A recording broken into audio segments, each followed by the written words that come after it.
Très heureux de vous retrouver à l'écoute de votre émission. Mesdames et messieurs, bonjour et bienvenue. L'abbé Stephen Yanil Kodia est l'invité. Il est prêtre congolais de l'archidiocèse de Brazzaville en mission pastorale, Fidei Denum, en Italie, mais aussi en études. Et il est auteur de 2 ouvrages, Le divorce comme négation de l'amour conjugal, ses conséquences sur l'enfant, paru en 2019. Et le tout dernier, Le secret du vrai bonheur, paru en septembre 2020 chez l'Harmattan. L'abbé Stephen, bonjour. Bonjour, cher Lilian Chanel. Je ne sais pas si j'ai été fidèle à la présentation de votre personnalité. Et bien sûr, brièvement mais bien. Alors, vous êtes auteur de 2 ouvrages, Le divorce comme négation de l'amour conjugal, ses conséquences sur l'enfant, mais aussi Le secret du vrai bonheur, paru en septembre. D'où vous est venue l'idée d'écrire? Alors, l'idée d'écrire n'est pas spontanée, mais c'est une idée nourrie et mûrie depuis de longues années, depuis belle lurette. J'ai une grande passion pour l'écriture et pour la lecture. Et sur ma page Facebook personnelle, je publie presque mes méditations quotidiennement. Et pour l'écriture de livres, j'ai eu un peu de retard à cause des conditions, des circonstances au Congo, mais quand je suis arrivé en Europe avec le temps et la disponibilité du matériel, je me suis dit mais pourquoi pas me lancer dès à présent. Et c'est pour cela que j'avais publié le premier livre, Le divorce comme négation d'amour conjugal, ses conséquences sur l'enfant, en 2019. Livre que j'ai traduit aussi en italien en mars 2020 avec l'Harmattan Italia. Et c'est avec l'Harmattan Italia que j'ai pris les contacts avec l'Harmattan France et que je viens de publier ce dernier livre, Le secret du vrai bonheur, le 16 septembre 2020. Et donc c'est une passion. J'aime écrire et ce que je ne sais pas dire, je le mets par écrit pour atteindre un plus grand nombre de personnes. Voilà. Alors qu'est-ce que vous appelez vrai bonheur? Existerait-il un faux bonheur? Ok, merci pour la question. C'est vrai qu'une panoplie de personnes, de manuels, guides, coaching, thérapie et blog inonde aujourd'hui notre monde.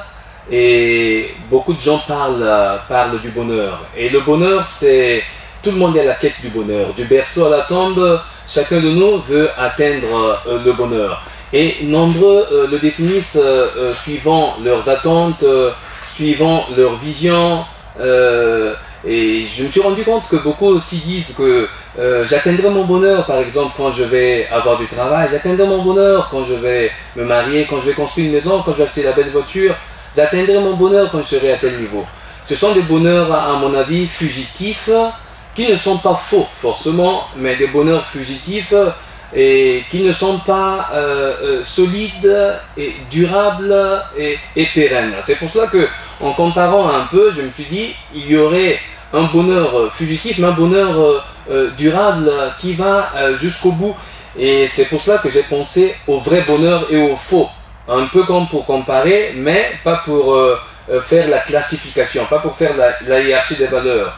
Mais on peut atteindre des petits bonheurs, mais il y a un vrai bonheur. Et c'est pour cela que j'ai voulu que le titre soit alléchant, hein, que le titre tape à l'œil pour intéresser les gens et puis attirer la curiosité des lecteurs qui vont chercher finalement à découvrir mais c'est quoi ce vrai bonheur dont on parle, puisque évidemment si vous me posez cette question c'est parce que ça vous a titillé justement, un petit peu. Justement, j'allais rebondir. Oui. C'est quoi finalement le vrai bonheur?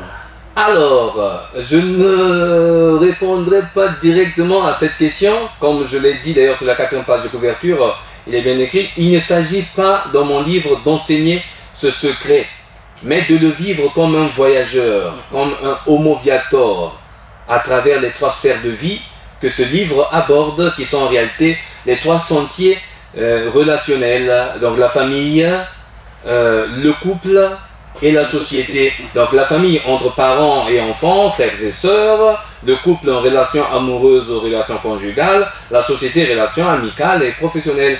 Et donc c'est en parcourant les 3 parties de ce livre qu'au fil des pages, le lecteur découvrira finalement la quintessence et le contenu même de ce bonheur que moi j'appelle secret et qui est à découvrir au fil des pages. Donc je ne peux pas dire que c'est ça. Ce n'est pas comme un habit prêt à porter, comme un menu prêt à manger, mais c'est chaque page qui vous fait découvrir ce secret partant de la famille, du couple et de la société. Dans votre ouvrage, vous nous parlez de 3 sphères, la famille, la société et le couple. Et à la page 20, vous écrivez, je cite, « Bénir un enfant, c'est s'aimer en lui le grand du bonheur ». Alors, vous revenez encore sur le bonheur. Que voulez-vous dire exactement par là? Alors, la famille, c'est la cellule de base de la société. Pour avoir de bons citoyens, il faut avoir des enfants malléables qui ont été moulés à l'éducation des enfants depuis la famille. Pour avoir un bon prêtre, il faut que la famille soit solide de sorte qu'elle lui donne une bonne éducation.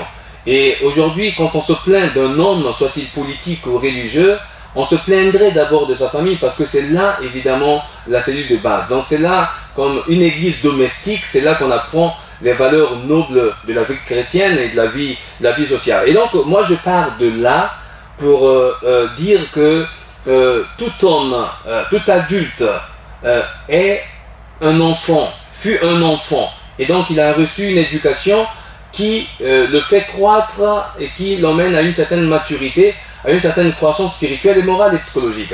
Et donc, quand je parle de bénir un enfant, c'est semer en lui le grain du bonheur parce que l'éducation aux valeurs nobles, aux sentiments positifs, évidemment, part de là. Et donc, bénir, comme on dit, benedicere, et donc dire du bien, prononcer des paroles positives sur l'enfant, c'est déjà lui donner une pulsion pour un avenir radieux. Parce qu'un enfant qui entend souvent des paroles de malédiction, des paroles négatives de la part de ses parents, eh bien, c'est un enfant qui reste marqué par cette négativité. Ça joue sur la psychologie. Ça joue sur la psychologie. Il reste marqué négativement par ces paroles-là. Par exemple, à toi, tu verras, tu seras un idiot. Et donc l'enfant va grandir comme ça. Moi, on me dit que je suis un idiot, donc je serai un idiot et je reste comme ça. Mais si je dis à un enfant que tu seras grand, il faut que tu grandisses, il faut que tu travailles, tu seras un grand responsable, l'enfant grandit avec ces idées-là. Mais enfin, j'ai abordé sur ce point, non pas seulement cette positivité qu'il faudrait déjà incruster en l'enfant, mais aussi des rites de bénédiction aujourd'hui que nous avons, nous foulons aux pieds, nous ne respectons plus ça. Bon, même si le baptême est encore respecté, mais il y a le rite de bénédiction aussi quand l'enfant naît, on bénit l'enfant. Comme la présentation de Jésus au temple, j'aborde, comme la bénédiction des fils d'Israël que Dieu recommandera à Moïse et à Aaron. Et j'ai même là abordé quelques éléments reçus. Je rends hommage, grand merci à, je ne cite pas son nom, mais j'ai parlé d'un aîné prêtre dans le livre. C'est l'abbé Isidore Malonga avec qui j'ai travaillé dans la commission diocésaine de la famille. Et lui, à côté de lui, j'ai appris beaucoup de méthodes de bénédiction des enfants. Et lui, il parlait beaucoup de ça, qu'il faut bénir les enfants. Et voilà comment il faut bénir l'enfant. Une mère, comment on doit bénir l'enfant. Et un père, voilà comment il doit bénir l'enfant. Et l'enfant qui grandit dans ce contexte-là, eh ben, se nourrit d'une certaine positivité qui caractérisera toute sa vie et gardera cette positivité jusqu'à l'âge adulte. En fait, donc bénir un enfant, c'est bénir une famille, c'est bénir une société, c'est bénir une génération. Et plus loin, à la page 33, vous êtes contre la dictature de l'individualisme. Oui. Et je rappelle que sur la couverture de la page, c'est en sous-titre. C'est en sous-titre. Voilà, oui. et vous dites, vous êtes contre la dictature de l'individualisme. Oui. Expliquez un peu. Voilà, contre la dictature de l'individualisme, parce que beaucoup de personnes aujourd'hui sont, en fait, raisonnent pour eux, pensent pour eux, ne pensent qu'à eux, un peu l'égocentrisme, des personnes nombriliques qui ne regardent que leur propre ventre, mais qui ne pensent pas aux autres, et pensent tout acquérir, tout accumuler pour eux, mais pas pour les autres. Et donc l'individualisme, pour moi, c'est le grand mal sociétal, et le grand mal ecclésial aussi. Si aujourd'hui les choses ne marchent pas dans notre société, les choses ne marchent pas dans l'église, parce que nous sommes devenus trop individualistes. Chacun regarde ses propres intérêts et ne regarde plus les intérêts communs. Or, pour arriver au vrai bonheur dont je parle dans ce livre, le secret du vrai bonheur, de ce titre, c'est contre la dictature de l'individualisme, il faut commencer par éduquer les égos. Je ne dis pas tuer les égos, parce que chacun de nous restera unique dans son genre, gardera son individualité personnelle, mais il faudrait tuer l'individualisme pour éduquer les égos. Parce que si chacun ne pense qu'à lui-même, ne pourra pas penser au bien commun, ne pourra pas penser aux autres. Et donc dans notre société comme dans notre église, nous avons plein d'individualistes. Et moi, je pense que pour arriver au vrai bonheur, entre autres, j'en parle dans le livre, il faudrait tuer l'individualisme, éduquer les égos pour canaliser nos énergies. En commençant par le premier sphère, la famille. Si. La famille serait évidemment le premier champ d'action, parce que pour moi tout commence par la famille. Hein. La famille, c'est la base. Quelqu'un qui naît dans une famille stable, qui grandit dans une famille stable, garde une certaine stabilité de vie aussi. Et donc, pour moi, la famille, c'est ecclesia domestica. Dans l'église domestique, c'est là qu'on apprend les valeurs, les premiers signes de la vie, les premiers éléments de la vie. C'est en famille qu'on les apprend. Donc, c'est là qu'évidemment, il faudrait tuer l'individualisme. L'abbé Stéphane, on va aborder le deuxième point parce que l'ouvrage parle aussi du couple. Oui. Et vous évoquez l'unité dans la diversité au niveau de la page 43. Si. Doit-on additionner nos comportements? Ok.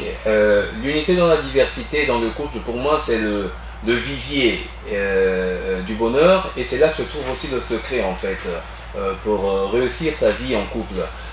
L'Église, déjà, nous invite à cette unité avec le livre de la Genèse, chapitre 2, verset 24. C'est pourquoi l'homme quittera son père et sa mère et s'attachera à sa femme et deviendront une seule chair.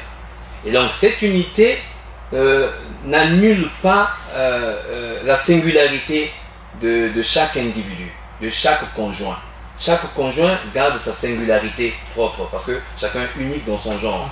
Mais cette unité, c'est dans la vision et le regard vers un même idéal, parce que s'aimer, c'est regarder tous les deux dans la même direction, comme disait Gabriel Marcel. Et donc, c'est chacun qui doit se dissoudre en l'autre, ne pas se regarder soi-même. Évidemment, c'est ça contre l'individualisme, ne pas laisser exhaler son ego, mais se dissoudre dans l'autre, afin que tous les deux regardent dans la même direction. C'est pour ça qu'on dit... c'est pas toujours facile. C'est pas toujours facile, évidemment, mais rien n'est facile, cher Lilian. Je ne sais pas qu'est-ce qui est facile en ce monde. Tout est difficile et il faudrait des efforts pour arriver à atteindre certains objectifs. Rien n'est facile. Tout demande des efforts. Donc évidemment, cette unité dans la diversité demande beaucoup d'efforts. 1 plus 1 égale 1, on dit. Mais chacun gardera son unicité, mais tous les deux forment une seule chair et visent le même idéal et cheminent ensemble avec des petites attentions évidemment qui font cette... L'abbé Stéphane, on remarque tout un chapelet de fractions. 1 plus 1 égale 1, 1 plus 1 égale 2, 1 plus 1 égale 3. Pourquoi tout ce schéma-là? Et évidemment, c'est là, évidemment, 1 plus 1 égale 1, je l'ai dit, quand les deux singularités forment l'unité dans le couple, dans la vision. 1 plus 1 égale 1. Mais il y a aussi, malheureusement, une certaine conception de la réalité conjugale dite moderne aujourd'hui, qui veut changer cette équation pour y voir 1 plus 1 égale 2. C'est quand chacun voudrait garder sa liberté individuelle. Quand par exemple on entend des couples qui disent ne suis-je pas libre, j'ai mon jardin secret, je peux me comporter comme je veux, tout en respectant le couple, mais je suis libre de faire ce que je veux. Alors à ce moment-là, chacun prend son individualité propre et en y mettant un peu d'égoïsme. À ce moment-là, il y a l'équation change, ça devient un peu 1 plus 1 égale 2. Il y a encore le risque, comme j'en ai parlé à la page 44, il y a le risque aussi qu'on arrive à 1 plus 1 égale 3. Parce que quand chacun gardera son individualité, ok, 1 plus 1 égale 2, mais il y a un troisième élément, c'est que nous formons quand même un couple. Nous formons quand même une famille. Et nous avons des enfants. Et donc, ça sera un troisième élément qui vient parfois compliquer l'équation. Et donc on arrivera à 1 plus 1 égale 3. Et donc si on continue dans cette lancée individualiste, eh ben, on arrivera à beaucoup d'autres équations qui compliqueraient la vie en couple. Et donc il faudrait faire un retour à la source, revenir aux origines. Dieu a voulu que l'homme et la femme s'unissent, forment une seule chair, qui deviennent un. Et donc ce n'est qu'en revenant à cette équation originale et originelle que l'on pourrait résoudre certaines dissensions que nous vivons aujourd'hui, que nous voyons aujourd'hui vivre dans les couples. Une parenthèse par rapport à votre raisonnement Si. et par rapport au sous-thème du livre. Oui. Conseillerez-vous théologiquement aux couples qui viennent à se marier, qui se marient pour le mariage des biens communs? Bien sûr, mais moi je trouve que c'est l'idéal. Je trouve que c'est l'idéal que deux personnes qui se mettent ensemble, qui forment un couple, qui se marient de surcroît. C'est vrai qu'il y a la liberté qu'il faudrait choisir. Les gens choisissent le bien commun ou la séparation des biens, c'est libre. Mais moi, si on me demanderait conseil et si je dois conseiller aux gens qui se marient quel est le régime qu'il faudrait choisir, moi je conseillerais le bien commun. Parce que le bien commun a beaucoup d'avantages. Et je vais glisser un petit secret. C'est d'ailleurs à l'avantage de l'homme aussi surtout. Parce que de toute façon, que vous fassiez le bien commun ou pas, ben, c'est l'homme qui subvient aux besoins de la famille.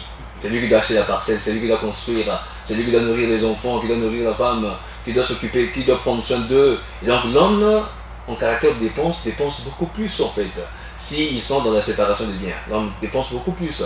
Mais s'ils sont dans le bien commun, eh ben, c'est aussi à son avantage parce que la femme apporte aussi ce qu'elle reçoit, elle met dans la caisse commune, l'homme aussi, ce qu'il reçoit, il met dans la caisse commune et on fait une gestion commune de biens.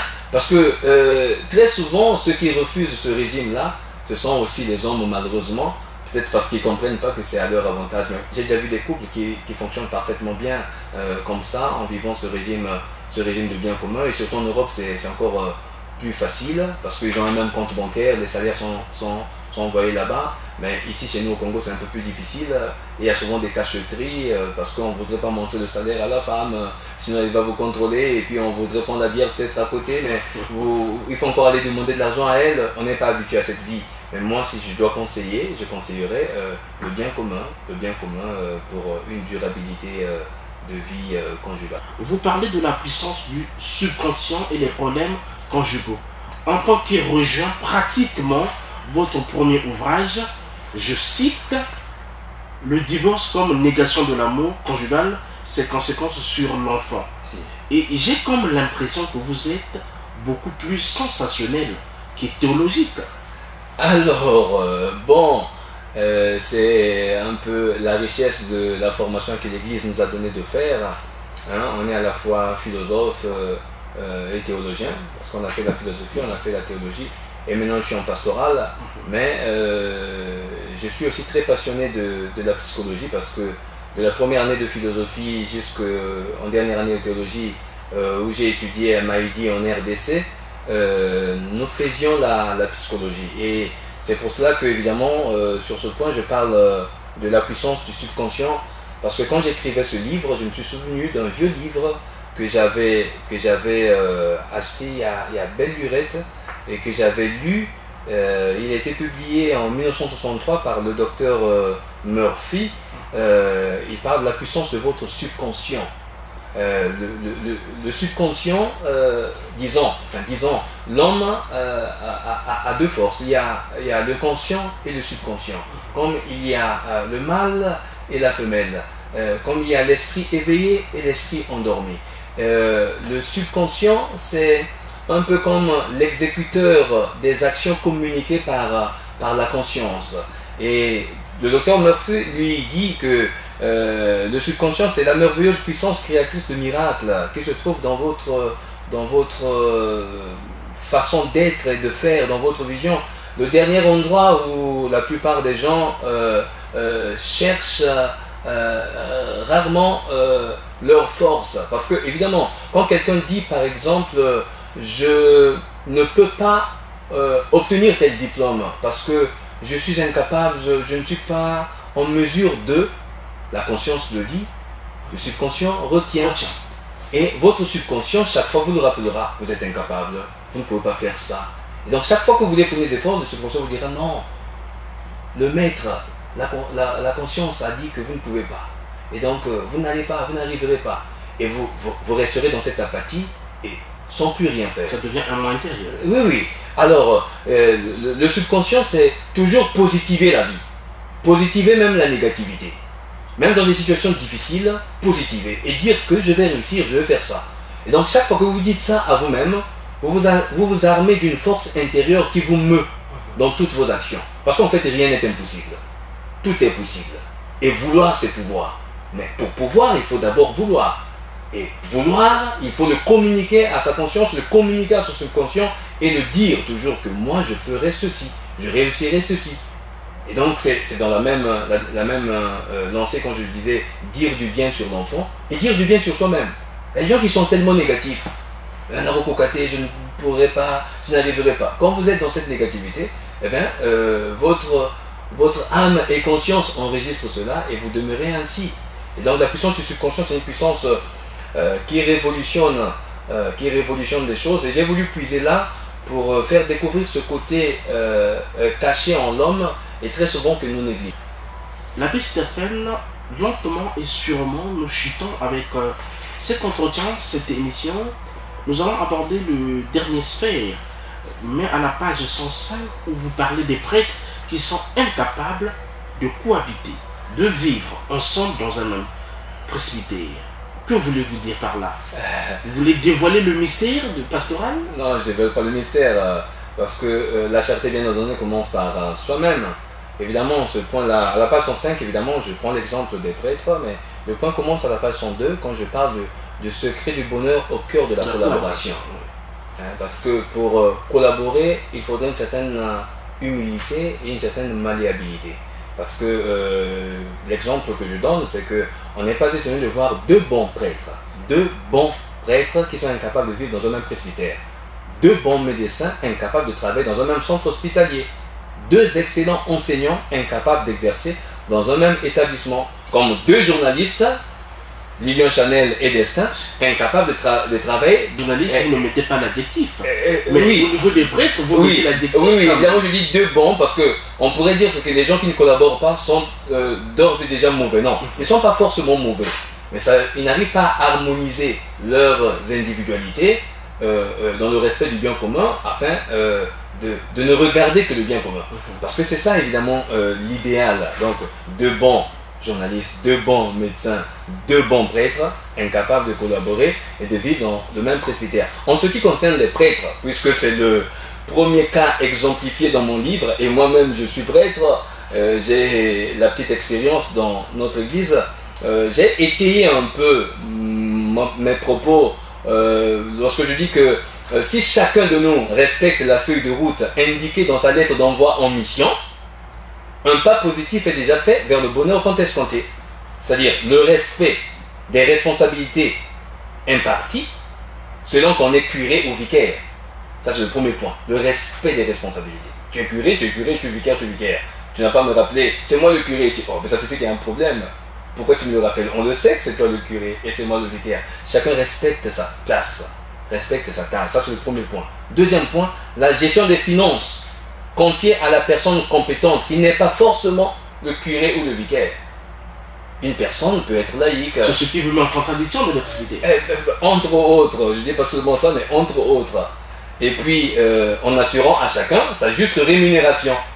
Sa juste rémunération qui n'est pas un salaire. Difficilement. Qui n'est pas un salaire. Mais... Ça se donne difficilement, mon père non, puisque c'est établi. Vous avez été vicaire en 2012 jusqu'en 2016 à Brazzaville. Oui. Est-ce que vous avez été délaissé par un aîné? Non, entre guillemets. Non, pas délaissé par un aîné, mais les problèmes ne manquent pas, les problèmes de gestion ne manquent pas, les petits conflits de gestion ne manquent pas. Évidemment, c'est pour ça que j'évoque ces trois éléments. Le premier élément, le respect des responsabilités. Deuxième élément, la gestion financière confiée à une personne compétente, mais en respectant la rémunération de chacun.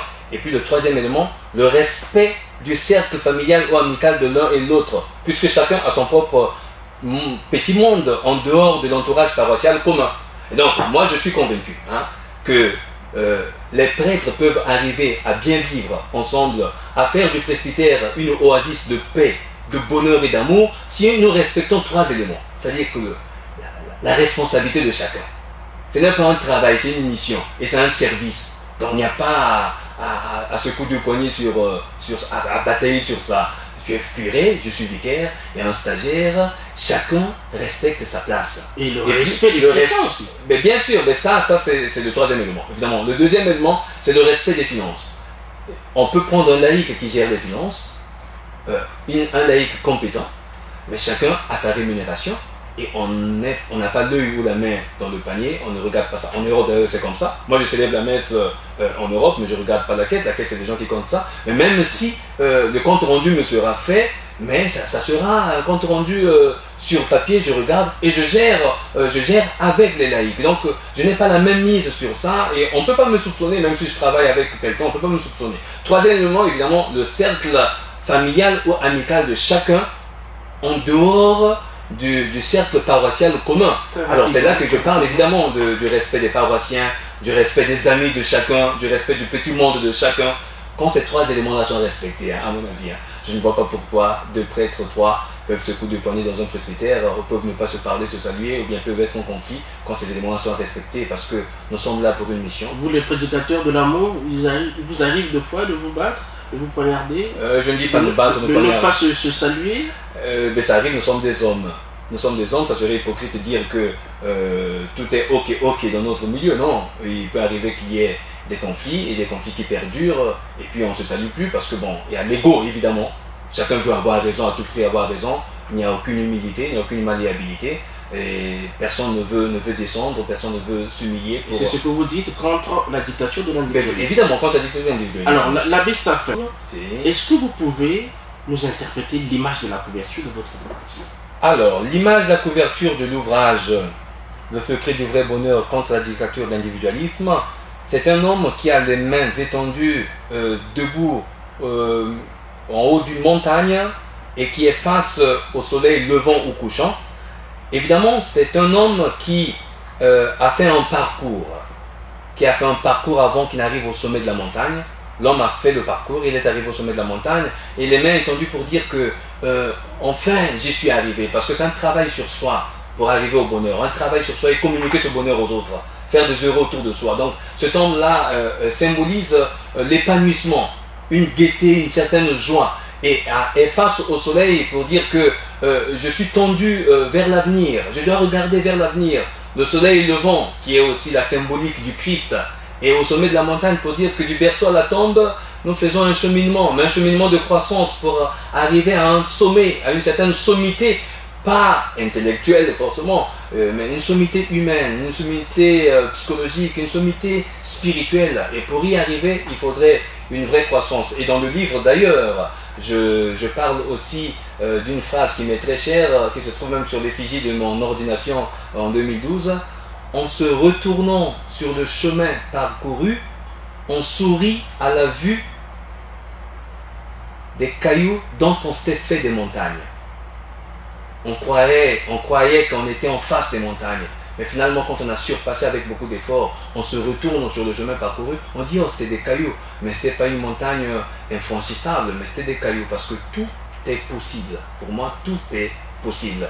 En chacun de nous, chers Lilian, sommeille l'ange et la bête, mais nous passons beaucoup plus de temps parfois à combattre la bête qui se trouve en l'autre et nous perdons du temps pour apprécier l'ange qui agit aussi en lui. Moi, chacun de nous, il y a le négatif et le positif, mais aimons les autres intégralement tels qu'ils sont et supportons-les. L'amour, c'est aussi supporter. L'abbé Stéphane, vous êtes en études en Italie, mais vraiment en une minute. Oui. Sur quoi travaillez-vous votre thème de doctorat? Voilà, mon thème de doctorat c'est, enfin je ne peux pas encore dévoiler, c'est parce que ce n'est pas officiel encore, mais je suis en train de faire des recherches sur ça. C'est la famille, fidélité créatrice et génération chez Gabriel Marcel pour une union indissoluble du mariage. Donc je m'appuie sur l'anthropologie philosophique de Gabriel Marcel, qui est un philosophe vous aimez beaucoup, que j'aime beaucoup, un philosophe français que j'aime beaucoup. Et je m'appuie sur son anthropologie. Et vous l'avez beaucoup lu à Maïdi aussi? Bien sûr, à Maïdi, j'ai beaucoup lu aussi et je l'ai choisi là-bas. Et donc je m'appuie sur son anthropologie philosophique, bien que je suis en pastoral, pour parler de l'indissolubilité du mariage, de la fidélité. Parce que l'Église en parle, c'est vrai, on croirait que c'est une imposition de l'Église, on croirait que c'est un fardeau lourd que nous portons de l'indissolubilité. On ne peut pas se séparer, on s'aime pour toujours. Alors que c'est inscrit dans l'ontologie même de l'homme. C'est-à-dire que le respect des engagements, le respect de la promesse. Tu as fait une promesse, tu dis que Lilian, je t'aime, je t'aimerai jusqu'au bout. J'ai fait la promesse, il faut que je respecte ma parole. Et le respect de la parole est inscrit dans l'ontologie même de l'homme. L'homme est capable d'amour parce que capable de Dieu, capable de fidélité, capable de respect. Il peut aller jusqu'au bout. Une question qui va vous surprendre, vous êtes prêtre. Oui. Vous prenez un engagement. Si. De respecter le célibat des prêtres. Oui. Est-ce que vous en respectez? Ben ça va d'une personne à une autre. C'est un vœu et ce n'est qu'avec la grâce de Dieu évidemment qui soutient nos efforts qu'on peut arriver jusqu'au bout. Nous sommes des hommes, les faiblesses sont inhérentes à la vie même de l'homme et Dieu nous aime d'ailleurs tel que nous sommes. Il nous aime avec nos faiblesses, pas pour nous encourager à y demeurer, mais pour nous propulser et prendre sa parole comme un tremplin pour aller de l'avant. Donc je crois que si nous sommes encore là et si nous tenons, c'est parce qu'évidemment nous respectons encore ces vœux-là, malgré les faiblesses inhérentes à la vie de l'homme. C'est la fin de l'entretien. Je vais profiter de allez-y. Remercier Lilian Chanel qui me reçoit sur ce plateau. Merci pour l'invitation. Et cher Destin, merci pour la technique bien fignolée. Et je voudrais donc remercier le bon Dieu qui nous donne la force, qui a permis que nous nous retrouvions ici, malgré la situation difficile de la Covid que nous sommes en train de vivre. Nous sommes retrouvés ici, donc je remercie le Seigneur. Mais je remercie aussi mon évêque, Monseigneur Anatole Milando, l'archevêque de Brazzaville, qui m'a envoyé aux études, à approfondir mes études. Et je lui suis très reconnaissant. Et à travers lui, je remercie aussi Monseigneur Bienvenu Manamika, l'archevêque coadjuteur de Brazzaville, pour les encouragements et tous les prêtres de l'archevêché de Brazzaville, les religieux et les religieuses. Et je remercie aussi mon évêque qui m'a accueilli en Italie, Monseigneur Ernesto Mandara, qui m'a reçu comme un fils, avec qui je collabore bien. Donc je remercie tous les fidèles auditeurs qui nous suivent, tous ceux qui nous écoutent, et je suis très content de vous avoir partagé ma petite expérience en quelques minutes. Merci beaucoup. Merci beaucoup l'abbé Staphen aussi. Quant à moi, Lilian Chanel, je vous dis grand merci et on se retrouve à une prochaine occasion avec d'autres thématiques. D'ici là, portez-vous bien, au revoir.